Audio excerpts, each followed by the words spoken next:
Olá, sejam todos muito bem-vindos. Nós somos o Grupo Blink, da turma de Programação 1, do curso de Engenharia de Controle e Automação da Universidade de Pernambuco. Meu nome é Leila e eu vou iniciar com uma breve introdução para vocês. Bom, o Pac-Man foi um enorme sucesso comercial e cultural. Tornou-se um ícone da cultura pop dos anos 80 e gerou uma série de sequências, spin-offs, produtos licenciados e adaptações para diversas plataformas ao longo dos anos. Até hoje, o Pac-Man é reconhecido como um dos jogos mais importantes e influentes da história dos videogames. O jogo consiste em controlar o personagem amarelo, que é o nosso Pac-Man, através de um labirinto cheio de pontos de comida enquanto foge dos fantasmas que iremos conhecer mais à frente. O objetivo é comer todos os pontos disponíveis no laboratório enquanto evita os fantasmas que tentam a todo custo capturar o Pac-Man. O Pac-Man pode ganhar temporariamente a habilidade de atacá-los ao comer grandes pastilhas espalhadas pelo labirinto. Uma curiosidade é que esse jogo foi pensado em realmente ter esse visual mais colorido, amigável e atraente para todos, incluindo mulheres e crianças, fugindo assim do público que predominava na época, sendo este o público masculino. Bom, nesse jogo a sua missão é clara. Nessa aventura, você irá guiar o Pac-Man pelos labirintos, enquanto devora todas as pastilhas pelo caminho. Mas muito cuidado com os fantasmas coloridos que patrulham os corredores, porque eles farão de tudo para pegar você. Então use sua habilidade e estratégia para evitá-los ou enganá-los.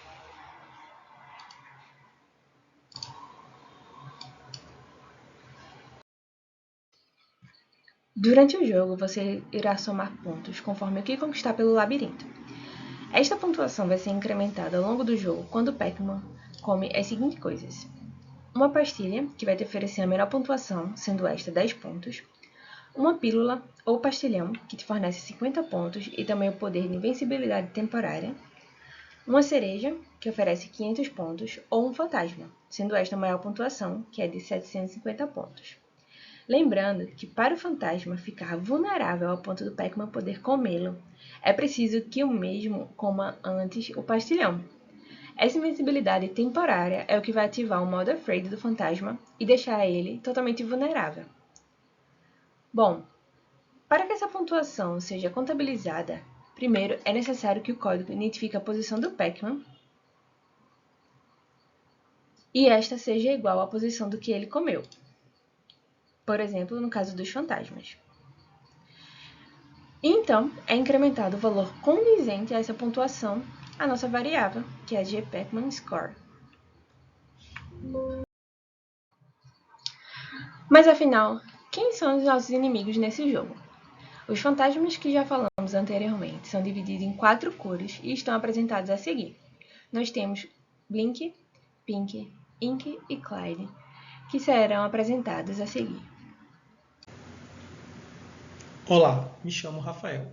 Eu irei falar sobre as movimentações dos fantasmas no jogo O Pac-Man. Existem 3 tipos de movimentações: chase ou perseguição, no qual os fantasmas tentam capturar o Pac-Man. Cada fantasma segue uma estratégia diferente de perseguição, baseada em suas características individuais. Em seguida, temos o modo Afraid, que dura de 5 a 10 segundos, antes que os fantasmas voltem a seu comportamento normal. É importante frisar que neste modo de movimentação, os fantasmas apresentam uma coloração azul, que indica medo do Pac-Man. E por último, temos o modo Scatter.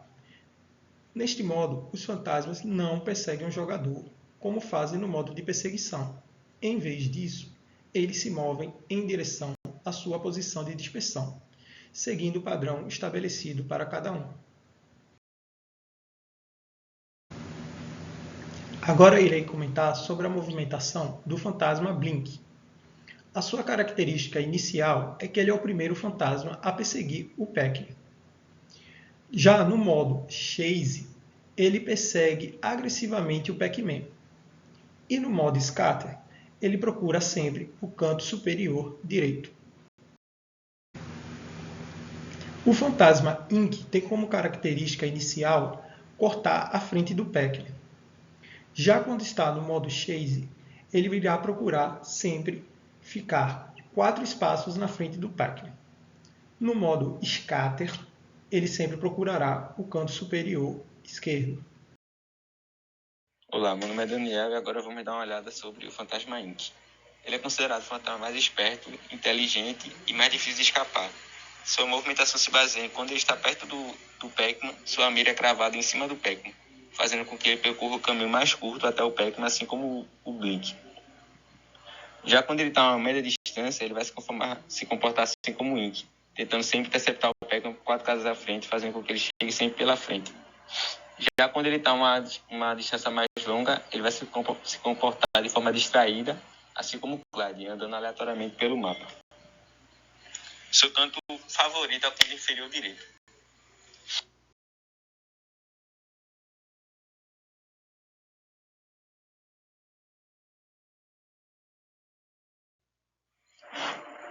Já o fantasma Clyde, ele é considerado um fantasma lerdo e estúpido, de forma com que ele persegue o Pac-Man à distância, assim como o Blink, ele crava sua mira em cima do Pac-Man quando ele está longe do Pac-Man. Quando ele chegar perto, ele entra em modo de skate, indo sempre para o seu canto favorito. De forma que também ele é considerado como um fantasma um pouco medroso, já que toda vez que ele chega perto do Pac-Man, ele acaba meio que correndo dele. Seu canto preferido é o canto inferior esquerdo. Olá, me chamo João Vitor, eu sou integrante do grupo Blink e eu vou falar um pouco sobre o menu. No menu, nós utilizamos a biblioteca Ncurses para criar uma interface simples em modo texto, que permite que o usuário navegue pelas opções e faça uma escolha. O menu permite que usuários naveguem para cima e para baixo no teclado.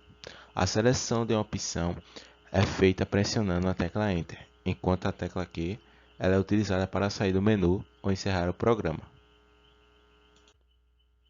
Adentrando no menu de controles, vemos que são imprimidos os comandos básicos do Pac-Man e são direcionados pelas setas do teclado. Up, mover para cima, Down, mover para baixo, Left para a esquerda e Right para a direita. E na parte dos créditos, vemos que são imprimidos os nomes dos integrantes do grupo.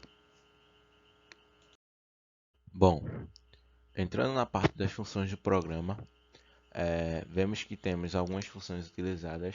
Por exemplo, a função Keypad é uma função que permite habilitar ou desabilitar o modo de interpretação de teclas especiais, como as setas direcionais. Get, que é usada para aguardar a entrada do usuário na janela do menu. GetMaxis é uma função para obter as dimensões da tecla ou de uma janela específica. Essa função permite que você obtenha o número máximo de linhas e colunas disponíveis na tela ou em uma janela específica. A função MenuIn ela é usada para criar uma janela dentro da janela padrão. A função Box é usada para desenhar uma caixa ao redor de uma janela. Ela cria uma moldura simples para melhorar a aparência visual da janela. MVPrintW é uma função utilizada para imprimir uma string em uma posição específica da janela padrão. E o endWin permite que o modo Ncurse seja encerrado. Olá, meu nome é Elisa Gabriela e eu vou falar um pouco sobre a movimentação do Pac-Man. A movimentação do Pac-Man é realizada por meio da função MovePacman, que é subdividida em 3 partes: a direção, as paredes e o portal. A direção é determinada pelo input do usuário e é reconhecida através da função Keypad.